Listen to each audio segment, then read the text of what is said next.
कल तक रूस हमलावर देश था, आज रूस हमलावर देश नहीं है। कल तक भारत पे पाबंदी लगी थी कि रूस से तेल नहीं ले, आज भारत को इजाजत दे दी गई है कि वह रूस से तेल ले ले। यानी जो पैसा रूस के पास जाएगा, उस पैसे से हथियार खरीदकर रूस अब यूक्रेन पर हमला नहीं करेगा क्या? इस सवाल का जवाब वाशिंगटन में देने के लिए कोई तैयार नहीं है। और यह भी सवाल है कि जिस ट्रेड डील के जरिए अमेरिका ने भारत का रुख रूस से हटकर अपनी तरफ मोड़ा, एक झटके में भारत को इस बात की इजाजत क्यों दे डाली कि वह रूस से तेल ले ले? दरअसल अमेरिका इस पूरे युद्ध में इस तरीके से फंस चुका है कि उसके सामने बड़ा संकट अब ईरान में रिजिम परिवर्तन का नहीं है। बड़ा संकट इस बात का है कि अगर दुनिया के सामने कच्चे तेल को लेकर या एनर्जी का संकट गहरा गया तो फिर कुछ भी नहीं बचेगा। यानी दुनिया में कम से कम एनर्जी को लेकर शांति स्थापित रहे तो ऐसे में एनर्जी कहां से आएगी? होर्मुज रूट पर ईरान ने कब्जा कर लिया है, एक भी जहाज की आवाजाही नहीं हो पा रही है। अमेरिका ने लाख भरोसा और आश्वासन दुनिया के तमाम देशों को जरूर दिया, लेकिन सब कुछ ठप है। ऐसे में अगला सवाल यह आया कि आखिर भारत को 30 दिनों की रियायत क्यों दे दी गई? क्या यह युद्ध 30 दिन चलने वाला है?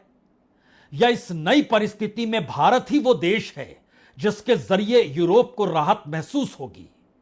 क्योंकि रूस ने खुले तौर पर, या कहें पुतिन ने खुले तौर पर जब यह कह दिया कि अब हम एनर्जी एक्सपोर्ट यूरोप को नहीं करेंगे और दुनिया के बाजार में कच्चे तेल की कीमत बढ़ने लगी, एनर्जी का संकट गहराने लगा, तब अगला सवाल था कि रूस ने चाहे एक्सपोर्ट को रोक दिया यूरोप के लिए, लेकिन भारत ने तो नहीं रोका है। यानी भारत का एक्सपोर्ट तो अभी भी जारी है। तो क्या जिस रूट को इससे पहले रूस और यूक्रेन युद्ध के वक्त अमेरिका रूस पर प्रतिबंध लगाए हुए था और भारत को सस्ते में तेल रूस दे रहा था, उस सस्ते तेल को भारत की रिफाइनरी में सफाई के बाद यूरोप को एक्सपोर्ट किया जा रहा था, एक बार फिर वह सिलसिला चल निकला।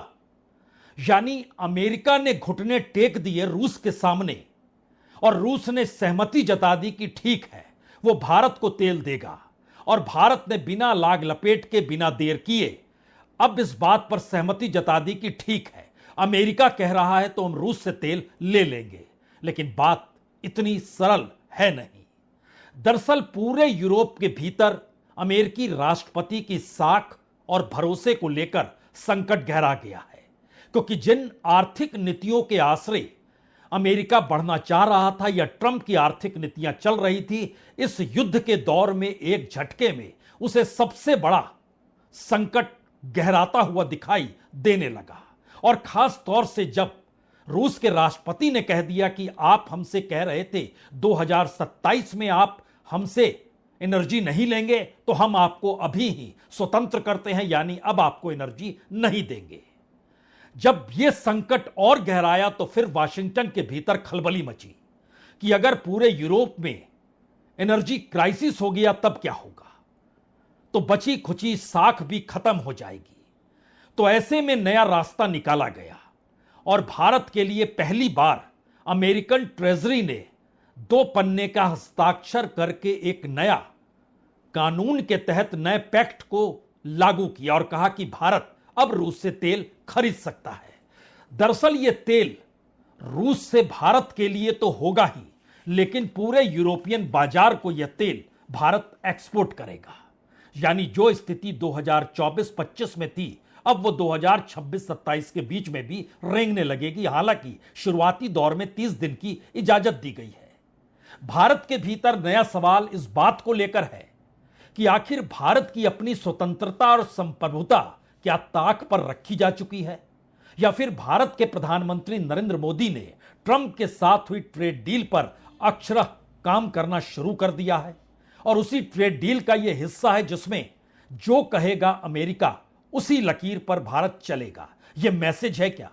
हमें लगता है इसको जानने, समझने और डिकोड करने से पहले एक क्षण के लिए जो पुतिन ने कहा उसको सुन लीना चाहिए, क्योंकि वह खुले तौर पर कह रहे हैं अब यूरोप को हम कोई एनर्जी एक्सपोर्ट नहीं करेंगे।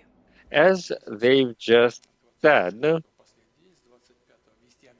starting the 25th, they want to restrict Russian gas purchases, and then in 2027 they want to further restrict gas supplies from Russia. Now there are new markets that are opening up. Maybe it would make sense for us to stop our supply to the European markets right now, to turn to the markets that are emerging and to consolidate our standing on these markets. This is not about politics, but if in a month or in 2 months they'll stop buying our gas, maybe we should preemptively turn to other markets in order to consolidate our standing there. This is not a solution. This is just what I'm thinking. It's not a done deal. I will instruct the government to work with our companies on this matter. दरअसल यही वो खतरे की घंटी है जिसका ऐलान Putin ने किया। यानी यूरोप को एनर्जी एक्सपोर्ट नहीं करने का मतलब था इस युद्ध में संकट के बादल सिर्फ और सिर्फ ईरान तक सीमित नहीं रहेंगे, उसके दायरे में अब यूरोप आ ही जाएगा, जो कि यूक्रेन रूस युद्ध के वक्त इसलिए नहीं आ पाया क्योंकि भारत के जरिए यूरोप को रिफाइंड तेल मिलता रहा। तो अमेरिका में मची खलबली ने इस बात का एहसास करा दिया कि दरअसल अमेरिका के पास तेल तो है, लेकिन उसके पास वो रूट नहीं है जिसके जरिए वह तेल दुनिया के दूसरे देशों में या यूरोप में भी भेज सके उस कीमत पर जिस कीमत पर वो चाहते हैं। बाजार में कीमत की तेल बढ़ रही है, वेंजुला में तेल अभी निकाल पाने में वहां की कंपनियां सक्षम नहीं है। अमेरिकी इस कंपनी ने हाथ खड़े किए हुए हैं, जितना इन्वेस्टमेंट है उतने इन्वेस्टमेंट का पैसा नहीं है। ईरान पर प्रतिबंध लगाया हुआ है। चाइना उस तरीके से एनर्जी उसके पास है नहीं, वो खुद रूस और ईरान पर निर्भर है। रूस एकमात्र देश बचा जिसके जरिए कच्चा तेल यूरोप तक रिफाइंड होकर पहुंच जाए। तो इसीलिए भारत को उस तर्ज पर देखा गया जहां वो रूस और अमेरिका के बीच आकर खड़ा हो जाए और यूरोप को रियायत दे दे।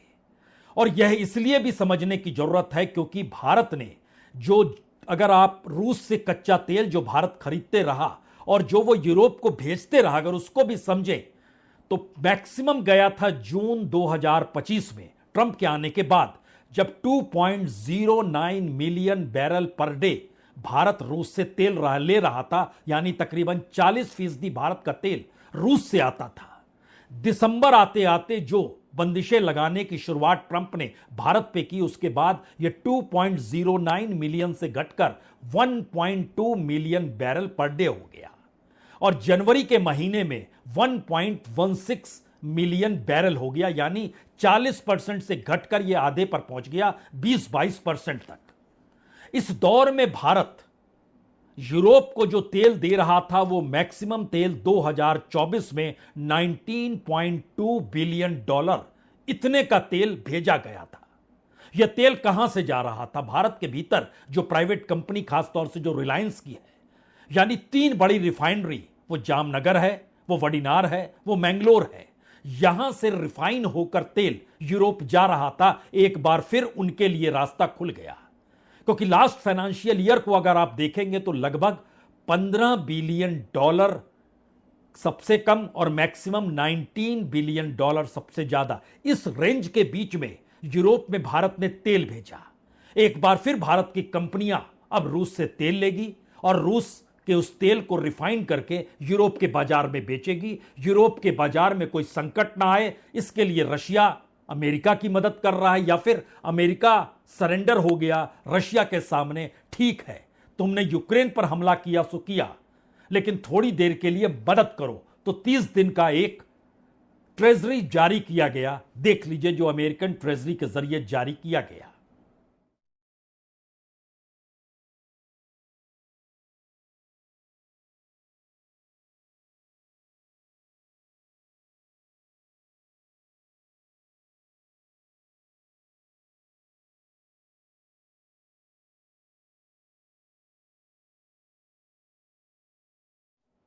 जी, यह डॉक्यूमेंट अमेरिका के ट्रेजरी डिपार्टमेंट का है।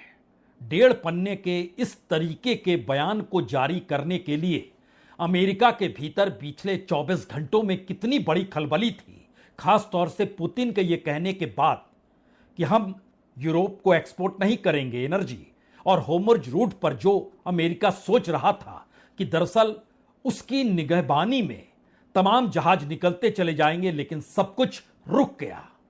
और ये रुकने की परिस्थिति का एक चेहरा देख लीजिए, किस तरीके से पहले जहाजों की आवाजाही जो येलो बिंदुओं में है और उसके बाद आज की तारीख की स्थिति क्या है।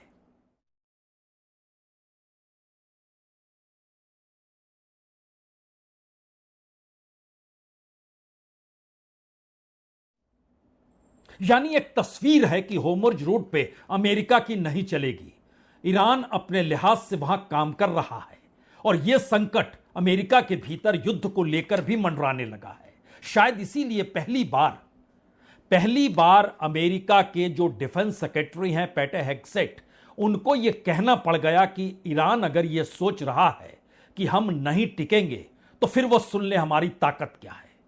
यानी हम नहीं टिकेंगे का शब्द अमेरिका ईरान के लेकर कहने की स्थिति में आ ही गया। और इस बात का जिक्र अमेरिकी राष्ट्रपति ट्रंप ने भी किया।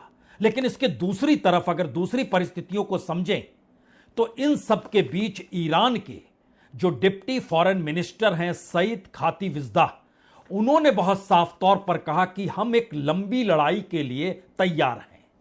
यह मैसेज दरअसल होर्मुज़ रूट को लेकर भी है।